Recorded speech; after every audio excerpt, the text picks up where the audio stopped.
Olá, nós já vimos em vídeos anteriores o que é a taxa de compressão ou razão de compressão.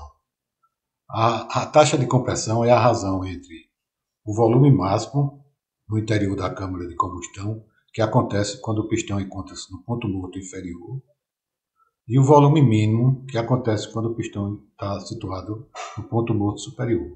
A relação entre esses dois volumes é a razão de compressão ou a taxa de compressão. Nesse vídeo, a gente vai introduzir de forma simples e clara alguns conceitos termodinâmicos e a partir desses conceitos a gente vai avaliar a influência da taxa de compressão na eficiência do ciclo Otto. Comecemos então pela propriedade termodinâmica de energia interna. Ela vai estar relacionada com as velocidades que as partículas do gás estarão se movendo dentro do cilindro. Se estiverem mais animados, eles vão estar com mais energia. E aqui, como a gente vê aqui na equação, a energia interna é a soma da energia cinética de todas as partículas do gás. Então dá uma ideia da agitação aqui no interior do nosso sistema. Então, e como varia essa energia interna? Então vejamos essas diferentes situações aqui. Aqui está a lei da conservação de energia. Então nessa primeira situação, se a gente aproximar uma chama para o nosso sistema, em função da diferença de temperatura, vai haver uma transferência de energia na forma de calor aqui, através da fronteira do sistema. Então aqui, calor estaria sendo introduzido no nosso sistema. E caso o êmbolo estivesse fixado aqui nessa posição, não permitindo o deslocamento dele, a gente teria apenas o calor sendo introduzido, não há realização de trabalho. E aí a gente vê que dessa forma a gente está aumentando a energia interna do nosso sistema. Se em outra situação a gente mergulhasse o nosso sistema numa vizinhança que é constituída por gelo, também novamente em função da diferença de temperatura haveria uma transferência de calor agora do nosso sistema para a vizinhança. E aí nós estaríamos diminuindo a energia interna do nosso sistema. Aí nessa terceira situação aqui, você fornecendo calor ao sistema, vai aumentar a energia interna aqui, vai aumentar a pressão no seu interior, proporcionando uma força aqui, e agora o êmbolo liberado para se movimentar verticalmente, essa força vai proporcionar o deslocamento desse êmbolo de uma distância d, e aí nesse caso o trabalho vai estar sendo realizado pelo sistema na vizinhança, e aí a gente vai estar diminuindo também a energia interna. E nessa quarta situação, se a gente for adicionando pesos aqui em cima do êmbolo, o êmbolo também com a capacidade de se mover verticalmente, vai dar uma força resultante agora no sentido negativo de V, que vai proporcionar um deslocamento agora para baixo do êmbolo, e aí a vizinhança estaria realizando o trabalho no nosso sistema. Okay? Nesse caso, o trabalho aqui seria negativo, e aí nós estaríamos aumentando a energia interna do sistema. Por convenção, o trabalho é positivo quando realizado pelo sistema e negativo quando realizado pela vizinhança sobre o sistema. Já o calor é positivo quando é introduzido no sistema pela vizinhança e negativo no sentido contrário, quando ele sai do sistema. Agora vejamos esse caso aqui. Nós aproximamos a chama e transferimos calor aqui para o interior do nosso sistema. E aí com isso a gente vai aumentar a energia interna, ou seja, a energia cinética das partículas do gás aqui. Isso vai proporcionar uma força aqui de pressão que, estando o êmbolo liberado para se movimentar na vertical, isso vai causar um deslocamento desse êmbolo para cima, de uma distância d. Então aqui o trabalho vai estar sendo realizado pelo sistema, e esse trabalho é igual à força vezes a força de pressão vezes a distância d. Okay? Por outro lado, ele vai aumentar aqui um volume ΔV, né? E a gente tem como calcular esse volume ΔV aqui. Basta a gente multiplicar a área circular do nosso êmbolo por esse comprimento D, né? Então, esse volume, essa variação de volume aí, vai ser igual à área do pistão vezes o deslocamento D. E aí nós podemos resolver aqui para D, vai ser igual a diferença no volume dividido pela área do pistão. E se a gente colocar aqui nessa equação no D aqui, vai ficar trabalho igual a força sobre a área do pistão vezes o nosso volume ΔV, a variação, né? E aí a gente chega à conclusão que nesse trabalho, aqui a gente pode expressar o trabalho que é realizado aqui pelo sistema, porque isso aqui é pressão, né? Vai ser pressão vezes a variação de volume. Guarda isso que a gente vai usar daqui a pouco. Bom, agora a gente vai conhecer a definição de capacidade térmica a volume constante. Tá? Nesse caso aqui, novamente, nós temos a chama aqui, nós vamos ter transferência de calor para o sistema aqui, não é isso? Como é a volume constante, a gente vai dar um jeito desse volume não mudar. Então a gente vai fixar o nosso êmbolo aqui, não permitindo que ele se movimente, tá certo? E a definição de capacidade térmica é exatamente o que? A gente usa uma letra maiúscula, a capacidade térmica. Ela é a razão entre a quantidade de calor que a gente adiciona e a respectiva variação de temperatura no nosso sistema, proporcionado por essa adição de calor. Isso é o conceito de capacidade térmica. Então, como aqui não há trabalho, né, a gente vai ter aqui que a gente pode definir a capacidade térmica a volume constante, que é o Q, né? O Q vai ser a variação de energia interna, já que a gente não tem trabalho nesse caso, né?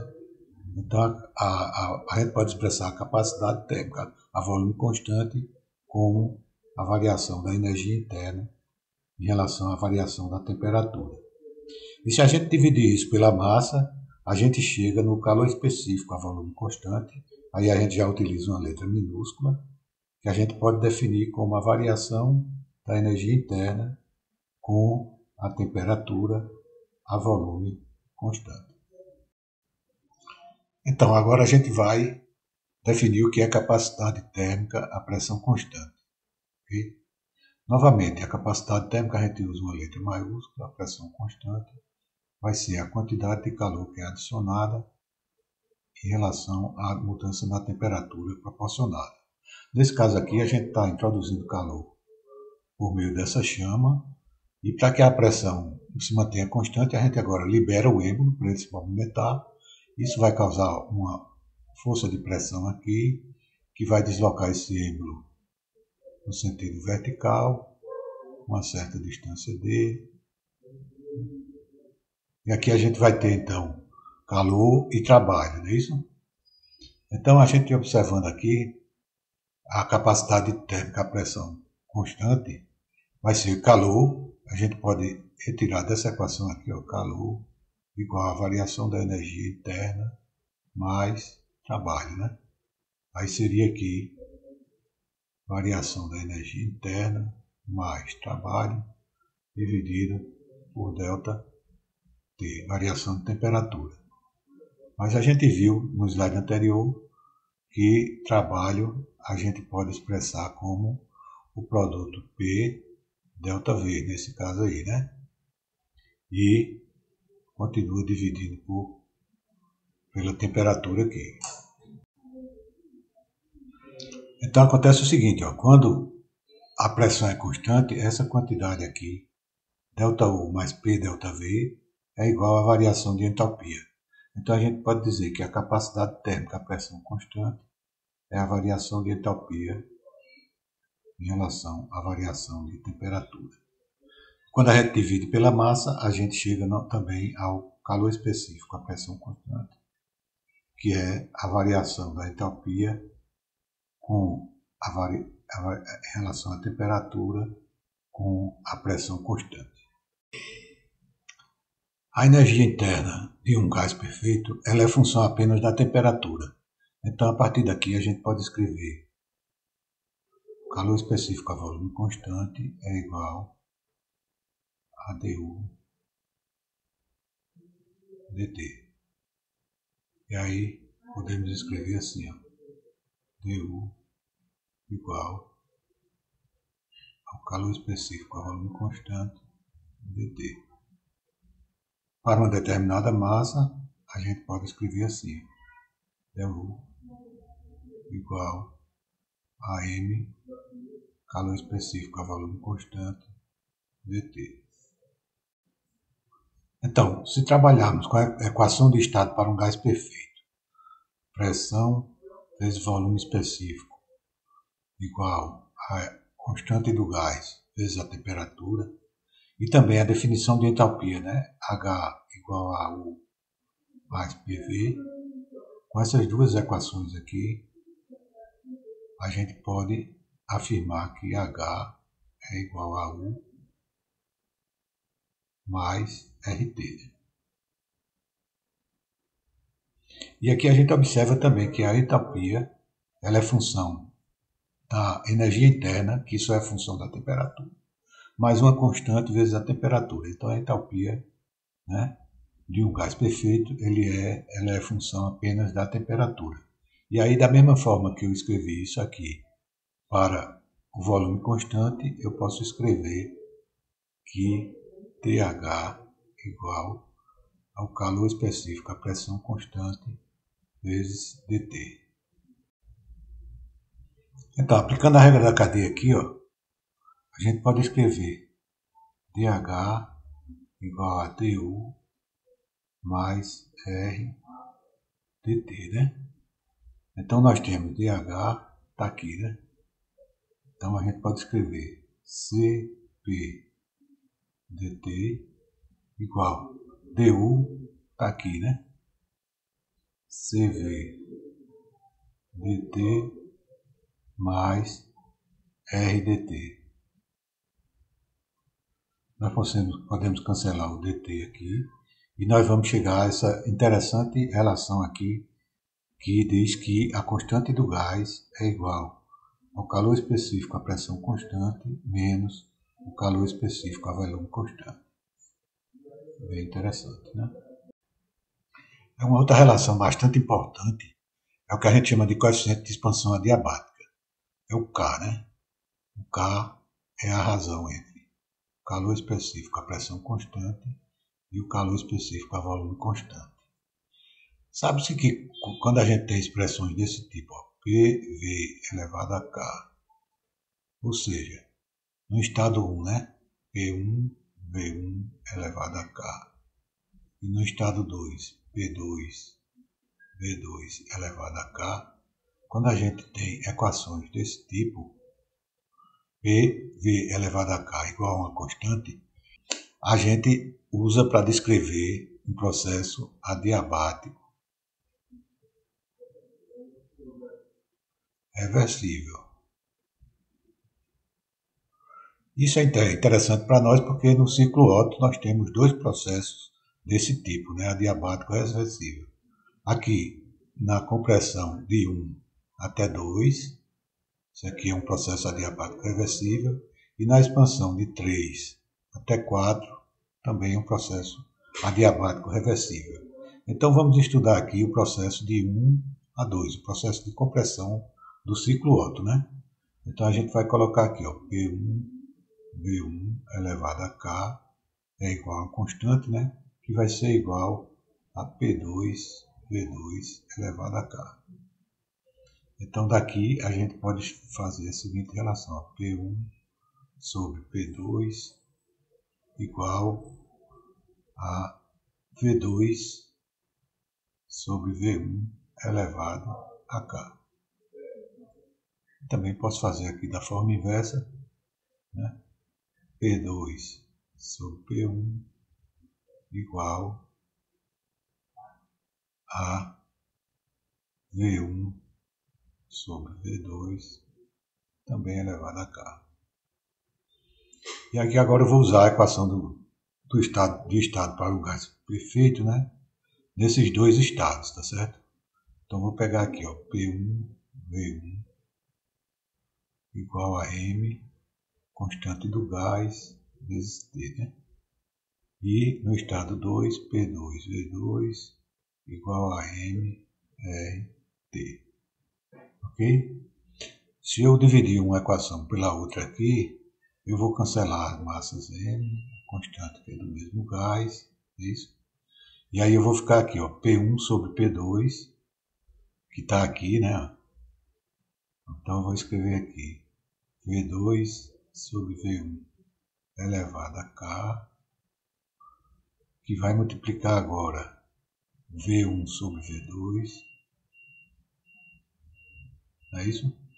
Igual, sim, aqui é T1 e aqui é T2, tá? Nos dois estados, né? T1 sobre T2. Ok? Aí podemos evoluir então para cá, ó.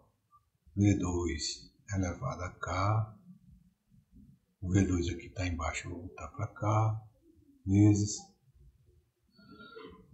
V1 dividido por V1 elevado a K, igual a T1 sobre T2.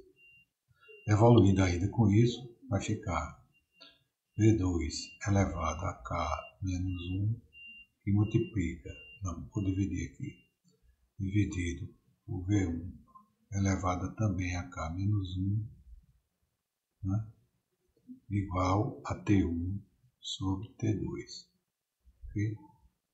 E aqui eu posso inverter isso aqui para dizer que T2 sobre T1 é igual a V1 dividido por V2 elevado a K menos 1. Essa relação aqui a gente vai usar daqui a pouco para avaliar a taxa de compressão na eficiência, tá certo? Então agora a gente já pode partir para a definição de máquina térmica. Tá?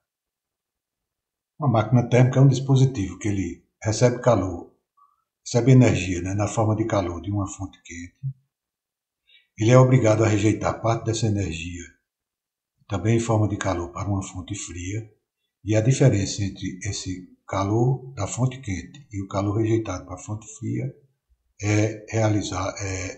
a energia é transformada em trabalho, que é realizado pela máquina térmica.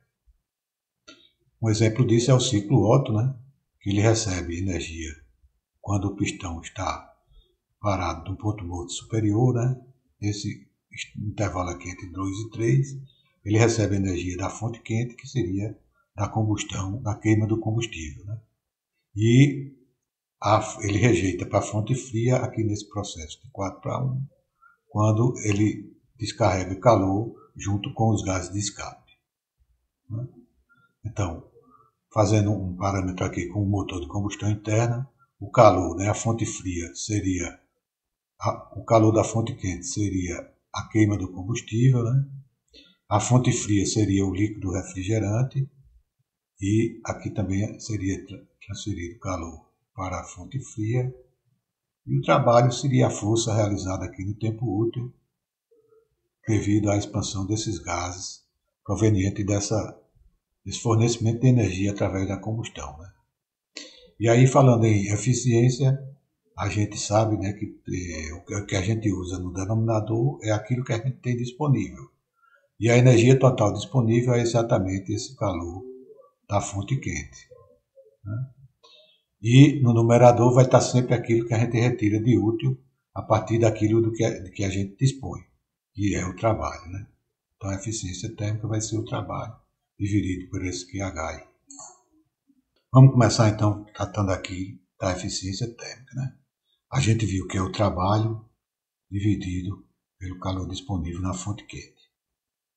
Quando a gente está tratando com o ciclo ideal é muito generoso, né? Então o trabalho ele consegue transformar toda a diferença entre o calor da fonte quente e o calor da fonte fria, transforma em trabalho, que novamente divide por trabalho.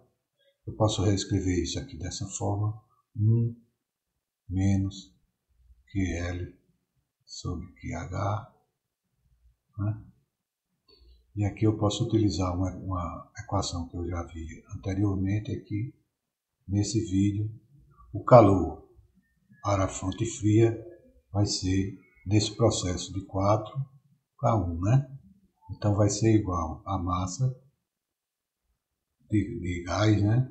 Multiplicado pelo calor específico a volume constante e a diferença de temperatura entre T4 e T1. E, por sua vez, o calor da fonte fria, fonte quente, vai estar aqui no processo entre 2 e 3, né? Vai ser então a massa multiplicado pelo calor específico a volume constante. Observe que acontece quando ele está parado no ponto morto superior e do outro jeito no ponto morto inferior, né? Então, volume constante, e aqui agora T3 menos T2. Né? Então, a gente pode fazer o seguinte aqui, ó, continuar evoluindo, o rendimento térmico vai ser igual a 1 menos a massa é igual, a gente cancela, o calor específico a volume constante é do mesmo gás. E aqui eu vou fazer o seguinte, vai ficar, eu vou multiplicar por T1 em cima, e dividir por T1 vai ficar T4 sobre T1 menos 1. E no denominador eu vou também multiplicar por T2 e dividir por T2. T3 sobre T2 menos 1. Aí eu chego nessa equação aqui.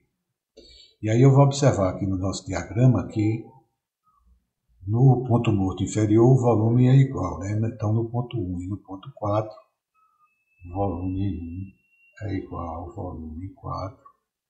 E da mesma forma aqui no ponto morto superior, o volume 3 é igual ao volume 2. E aí eu vou recuperar aquela equação que eu pedi para a gente segurar um pouquinho, que a gente ia usar aqui. Ela dizia que T2 sobre T1 igual a V1 sobre V2 elevado a K menos 1. Ok? Então, como tem V1 aqui, eu posso botar V4, né? É igual, então, V4. E V2 eu posso botar V3 aqui, então, elevado a K menos 1. E da mesma forma que eu fiz aqui, eu vou igualar isso aqui a T3 sobre T4. O processo é de T3 para T4, né? E aí eu vou ressaltar essa igualdade aqui, né? T3 sobre T4 igual a T2 sobre T1. E aí eu ainda posso escrever assim, ó, T4, né? T4 sobre T1 igual a T3 sobre T2. T4 sobre T1 igual a T3 sobre T2. Se a gente jogar isso aqui nesta equação aqui, você vai ver que T4 sobre T1 igual a T3 sobre T2. Então a gente pode cancelar tudo que está aqui entre parênteses e a eficiência térmica seria 1 menos T1 sobre T2. E agora olhando para aqui novamente, posso escrever aqui então 1 menos V1 sobre V2, como é o inverso aqui, né? Vai ser 1 menos K. Que por sua vez é igual a 1 menos, aqui o inverso da razão de compressão, elevado a K menos 1. Invertendo novamente aqui os expoentes, né? Porque a gente sabe que a razão de compressão é a razão entre o volume maior, quando está no PMI, então seria V1, dividido pelo volume menor, quando está no PMS, V2. E aí, dessa forma, a gente chega numa equação que dá o rendimento térmico em função da razão de compressão e do coeficiente adiabático K. Então, para concluir, vamos fazer um exemplozinho rápido aqui, aplicando essa última equação que a gente conseguiu chegar aqui para o rendimento térmico. Para o ar, a gente está trabalhando com o ciclo ideal de ar, né?